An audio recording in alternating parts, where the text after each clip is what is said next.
નમસ્કાર. દિવસભરના તાજા સમાચારોમાં તમારું સ્વાગત છે.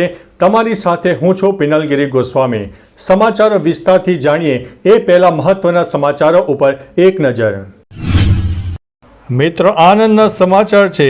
રાજ્યમાં 75% વધુ વરસાદ નોંધાઈ ગયો છે. વિદ્યાર્થી હત્યાકાંડ, તિલક કરીને સ્કૂલમાં નહીં આવવાનું.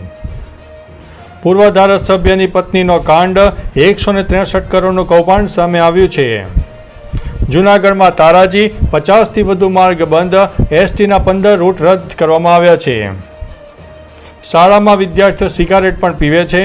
પોરબંદર સોમનાથ કોસ્ટલ હાઈવે જળમગ્ન, વરસાદ શરૂ.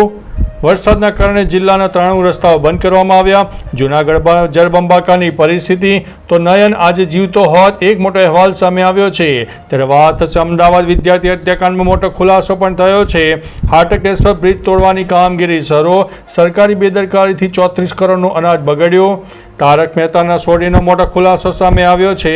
અમદાવાદમાં ઘરનું ઘર માત્ર 6 લાખમાં મળશે. ઔડા દ્વારા થશે વેચાણ. હવે મિત્રો સમાચારો વિસ્તારથી.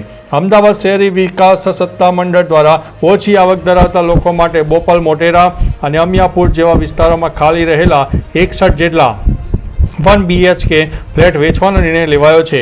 આ ફ્લેટ 6 લાખની કિંમતમાં ઉપલબ્ધ છે, જ્યારે દહેગામ ખાતેના આવાસ 3.5 લાખમાં મળશે. કુટુંબની વાર્ષિક આવક 3 લાખ સુધી હોય તેવા લોકો 2 ઓક્ટોબર સુધીમાં ઓનલાઈન અરજી કરી શકે છે. મિત્રો, અન્ય મહત્વના સમાચારની વાત કરીએ તો તારક મહેતા કા ઉલ્ટા ચશ્માના સોઢીનો મોટો ખુલાસો. લોકપ્રિય શો તારક મહેતા કા ઉલ્ટા ચશ્મા ગુરુચરણ સિંહે ભજવેલી સોઢીની ભૂમિકા વિશે અભિનેતાએ મોટો ખુલાસો કર્યો છે. તેમણે જણાવ્યું છે કે 2012માં તેમની જાણ વગર તેમની જગ્યાએ બીજાને લાવવામાં આવ્યો.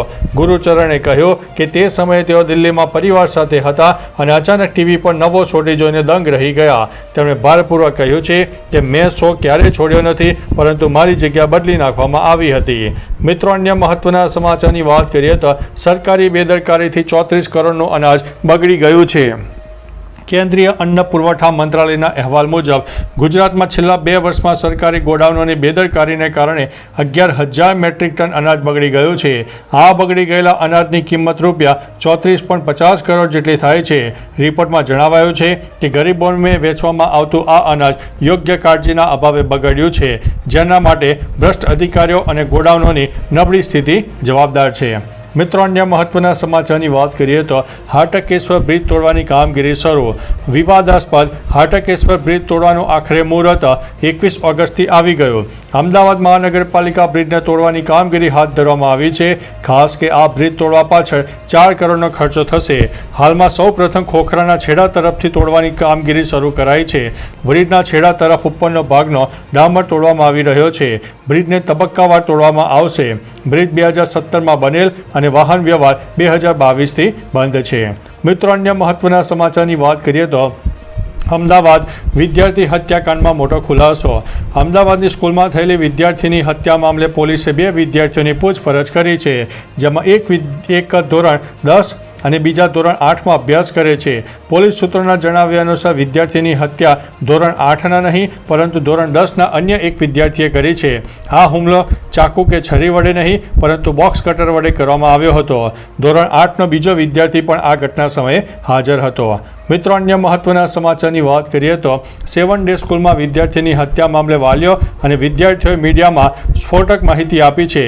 તેમનું કહેવું છે કે મૃતક વિદ્યાર્થી નયનનો પરિવાર 2 મહિનાથી સ્કૂલ પ્રિન્સિપાલને ફરિયાદ કરી રહ્યો હતો, પરંતુ કોઈ પગલાં લેવાયા નથી. તેમનો આક્ષેપ છે કે જો શાળાએ સમયસર પગલાં લીધા હોત તો નયન આજે જીવતો હોત. આ પહેલાં પણ હિન્દુ વિદ્યાર્થીઓ પર હુમલા થયાના આક્ષેપો છે. મિત્રો, અન્ય મહત્વના સમાચારની વાત કરીએ તો જૂનાગઢમાં જળબંબાકારની પરિસ્થિતિ.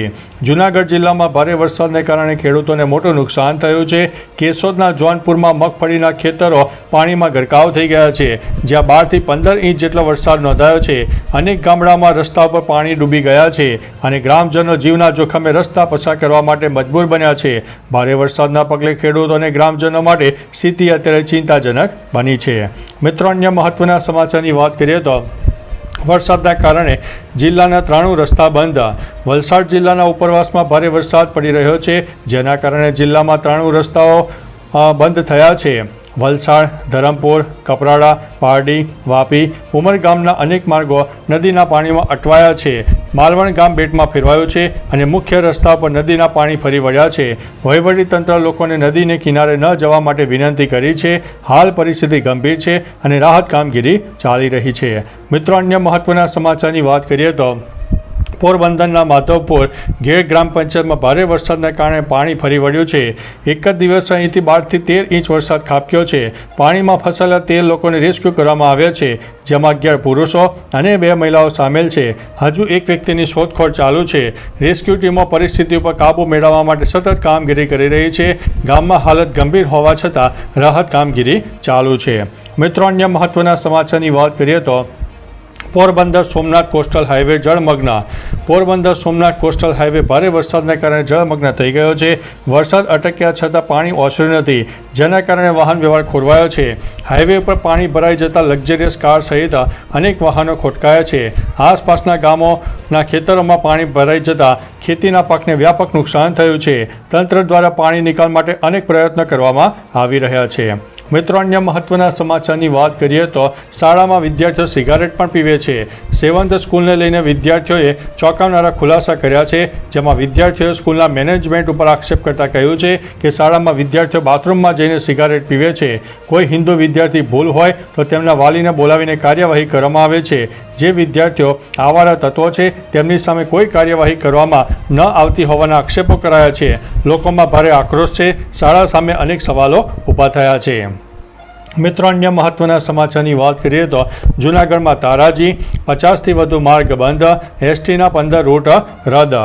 જૂનાગઢ જિલ્લામાંથી ભારે વરસાદ નોંધાયો છે અને જે કારણે જનજીવન અસ્તવ્યસ્ત બન્યું છે. ભારે વરસાદને કારણે 50થી વધુ માર્ગો વાહન વ્યવહાર બંધ કરવાની ફરજ પડી છે. આ સાથે એસટી વિભાગ દ્વારા 15 રૂટ પર બસ સેવાઓ રદ કરવામાં આવી છે. નીચાણવાળા વિસ્તારમાં પાણી ભરાઈ જવાને કારણે રાહદારી અને વાહન ચાલકોને ભારે હાલાકીનો સામનો કરવો પડ્યો છે. મિત્રો, અન્ય મહત્વના સમાચારની વાત કરીએ તો હજુ પણ ગુજરાતના અનેક વિસ્તારમાં ભારેથી ભારે વરસાદની શક્યતા છે, જેમાં સૌરાષ્ટ્ર હોય, દક્ષિણ ગુજરાત અને મધ્ય ગુજરાતના અનેક ભાગોમાં ભારેથી ભારે વરસાદ થઈ શકે છે. તો ચાલો મિત્રો, ફરીથી દેશ અને દુનિયાના સુપરફાસ્ટ સમાચાર લઈને મળતા રહીશો. ત્યાં સુધી અમને રજા આપશો. નમસ્તે.